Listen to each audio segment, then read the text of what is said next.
Well, it began, I guess, back in 2006.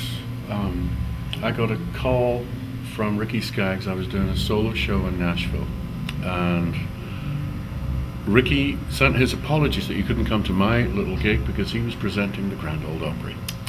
But he asked, could I come by his studio in Hendersonville the following day, the Sunday, because he had some guitars he wanted to show me. And they were two very early PRS prototypes. And they were great. Brilliant, brilliant guitars. Very, very plain looking. Narrow fingerboards that wouldn't really suit me, but I could tell already that these were going to be very, very special instruments. And Ricky didn't give the game away. He didn't tell me why he wanted to show these guitars to me. So I drove off to a gig in Memphis that day thinking, what's that all about? Those guitars are great. That's weird. And then a few months later, he said, I called Paul Reed Smith. I had him build one of them guitars for you. How do you want that thing set up? Great. So prototype number 1 arrived. Fabulous guitar. Still, with the neck didn't quite suit me, but the sound of the instrument gave the game away. That was what I was drawn to. It was going to be a really, really great instrument. And then the second one arrived. By this stage, the inlay had gone completely overboard. The Celtic knots and the very fancy rosette thing. The guitars were really, really beautiful. And still, Paul and I hadn't met.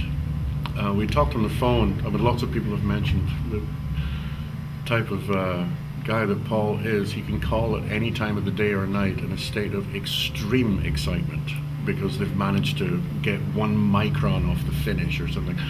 You know, both Martin and I are used to dealing with people who build guitars on their own, like I guess the way PRS started back in the day. And I was immediately struck by the level of commitment and passion that they displayed in building these guitars, both Paul and Steve Fisher. And Paul asked me to recommend some people to bring into this process. And the first person I thought of was Martin. And I sent a guitar from my place over to England with a tear in my eye. I hate saying goodbye to guitars. We all like saying goodbye to guitars. And I was thrilled that Martin was interested in getting involved in this process. And here we are. It's led to... it's been interesting for me watching these guitars evolve. Like the first prototype didn't have these beautiful Keith Robson tuners. It didn't have the beautiful inlays. It didn't have the birds.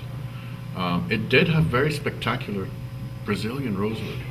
And it did have a phenomenal sound. It still does. I mean, that's the most fundamental thing. It sounded phenomenal.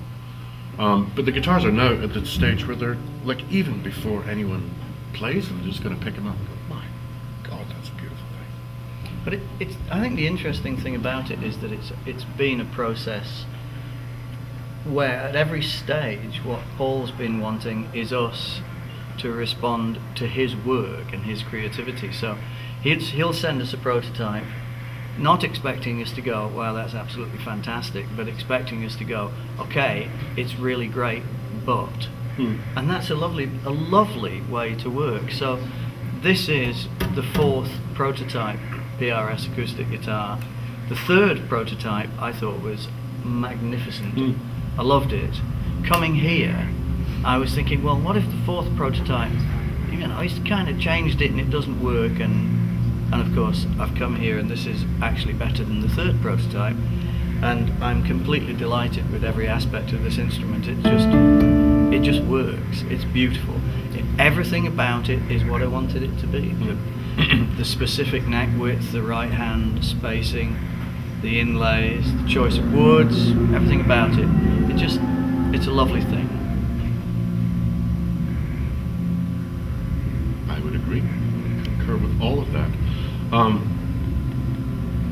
I've found, like Martin's saying, PRS as an organization have been very responsive to the needs of musicians.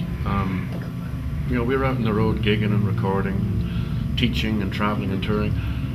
They want to know, like if the handle falls off a case, that's a big deal. If there's a problem with one of the machine heads stiffens up, they want to know so that they'll make them better, so that it doesn't happen again. And yeah, the guitars are now at the stage where they're incredibly consistent, they're incredibly reliable. I use it for everything, and incredibly beautiful. they look rather nice too. Yeah. That's rather pretty too. So yeah, I can rely on just opening the case, taking out the guitar and doing whatever I need to do.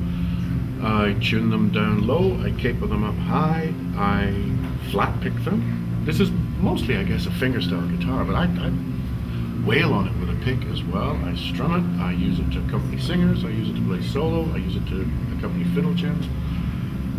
It does everything that I need an acoustic guitar to do, and I couldn't be happier. Beautiful.